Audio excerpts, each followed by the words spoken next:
کہ وَأَمَّا الدَّرَجَاتِ، درجات کو بلند کرنے والے کون سے عمل ہیں، کون سے عمل ہیں کہ جس سے تمہارے اللہ کے ہاں درجات بلند ہوتے ہیں؟ فرمایا نمبر 1 فَإِطْعَامُ الطَّعَامِ، کھانا کھلانے والا آدمی، اللہ کی رضا کی خاطر کھانا کھلانے والا، جس طرح اللہ نے قرآن مجید میں فرمایا وَيُطْعِمُونَ الطَّعَامَ عَلَى حُبِّهِ مِسْكِينًا وَيَتِيمًا وَأَسِيرًا إِنَّمَا نُطْعِمُكُمْ لِوَجْهِ اللَّهِ لَا نُرِيدُ مِنْكُمْ جَزَاءً وَلَا شُكُورًا۔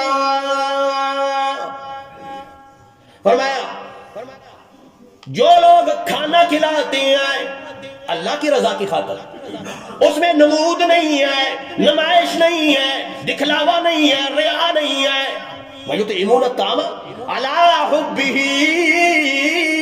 اس اللہ کی محبت کے اندر کھانا کھلانے والے ہیں،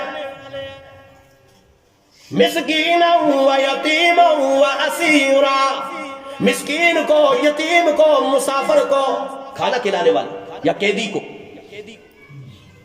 انما نطعمکم لوجہ اللہ، اور یہ بھی کہتی ہیں یہ کھانا ہم جو کھلا رہے ہیں لوجہ اللہ، اللہ کی رضا کے لیے کھلا رہے ہیں، لا نرید منکم جزاء ولا شکورا، ہمارے پیش نظر اس میں کوئی نمود نہیں ہے، بدلہ نہیں ہے، تم سے کوئی بدلہ نہیں چاہتے ہیں کہ آج میں نے کھانا کھلایا ہے کل تم نے کھانا کھلانا ہے، یا تم کو جی بڑی مہربانی، تمہاری مہربانی کے لیے ہم نے کھانا نہیں کھلایا، اللہ کی رضا کے لیے تم کہہ دو تو تمہاری مرضی۔ تو کھانا کھلانے والا آدمی اللہ کے ہاں اس کے درجات بلند ہوتے ہیں، ایک تو گناہوں کے کفارے اور دوسرا اللہ کے ہاں درجہ بلند ہوتا ہے، کیونکہ سخی اللہ کی ذات ہے نا، اور جو سخاوت کرتا ہے، کھانا کھلاتا ہے، خرچ کرتا ہے اللہ کے راستے میں، گویا اللہ اس انسان سے خوش ہوتے ہیں۔ جنتی جنت میں چلے جائیں گے، جہنمی جہنم میں چلے جائیں گے۔ اللہ نے قرآن مجید میں دونوں کا مکالمہ ذکر فرمایا ہے، کلام ذکر فرمایا ہے کہ جنتی جہنمی سے پوچھیں گے کہ ما سلککم فی سقر، کیا وجہ ہے جہنمیوں کیوں جل رہے ہو جہنم کے اندر؟ گویا کہ کوئی پہچان تو ہوگی نا، دنیا کے اندر اکٹھے رہتے تھے، کسی کو پہچانو کہ میرے بھائی ہیں، رشتہ دار ہیں، تعلق دار ہیں، وہ بھائی کیوں جل رہے ہو، کیا وجہ ہے جلنے کی، کیا وجہ ہے؟ کہیں گے قالوا لم نک من المصلین، جہنمی کہیں گے بھائی ہم نمازیں نہیں پڑھا کرتے تھے، نماز نہیں پڑھا کرتے تھے، اذانیں ہوتی تھی ہم گلیوں کوچوں میں بیٹھے ہوتے، ٹی وی کے سامنے بیٹھے ہوتے، بازاروں میں بیٹھے ہوتے، میدانوں اور گلیوں میں بیٹھے ہوتے، لیکن نماز کی توفیق نہیں ہوتی۔ وَلَمْ نَكُ نُطْعِمُ الْمِسْكِينَ، اور مسکین کو کھانا نہیں کھلایا کرتے تھے۔ گویا مسکین کو کھانا نہ کھلانا یہ وجہ ہے جہنم میں جانے کی، اور اللہ کے ہاں کھانا کھلانا یہ درجات کی بلندی کے لیے۔ تو 3 عمل ہے درجات کی بلندی کے لیے، ایک کھانا کھلانا، فرمایا وَإِفْشَاءُ السَّلَامِ،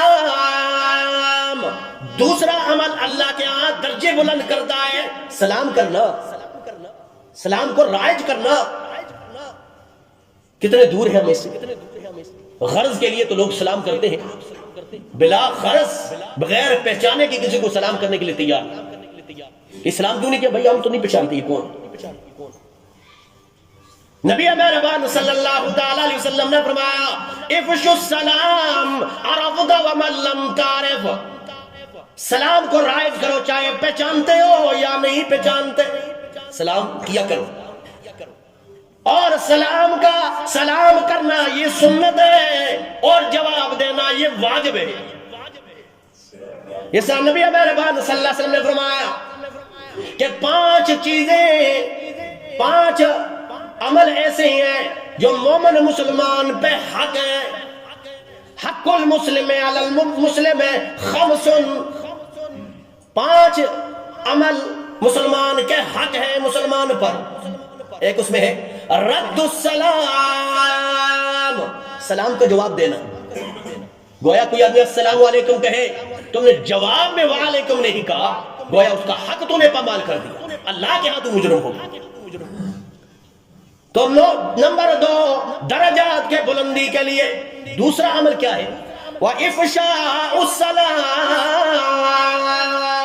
سلام کو رائج کرنا.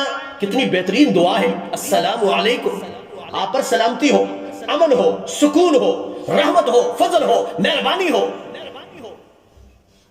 ہم اس کو اگنور کرتے ہیں، اس کو ہم نظر انداز کرتے ہیں. یہ بعض لوگ سلام کرتا ہی غلط ہے. السلام علیکم جی، السلام علیکم. السلام علیکم کا معنی ہوتا ہے تم پہ لعنت ہو. وہ کہتے ہیں وعلیکم السلام جی، تم پر بھی لعنت ہو. ایک دوسرے پہ لعنتیں برسا رہے ہیں. لفظ کتنا پیارا تھا، السلام علیکم، تم پر اللہ کی طرف سے سلامتی نازل ہو. تو دوسرا عمل کیا ہے درجات کی بلندی کا، کہ سلام کو راج کیا جائے. اور نمبر 3 والصلاۃ باللیل والناس نیام، اس وقت کی نماز پڑھے جب لوگ سو رہے ہو، یعنی تہجد کی نماز. خوش نصیب لوگ ہیں جو لوگ یہ نماز پڑھتے ہیں تہجد کی نماز. اللہ کے ہاں درجات کی بلندی ہے. اور فرمایا کہ 3 چیزیں ہیں کفارات، تمہارے گناہوں کے کفارے، اور 3 چیزیں ہیں درجات کے بلندی کے لیے، اور 3 چیزیں ہیں منجیات، نجات دینے والی. 3 چیزیں ہیں ہلاک کر دینے والی. انشاءاللہ اگلے جمعے کے اندر ذکر کیا جائے گا. اللہ سے دعا ہے اللہ ہمیں عمل کی توفیق نصیب فرمائے. وآخر دعوانا ان الحمدللہ رب العالمین. سن اللہ فرمائے.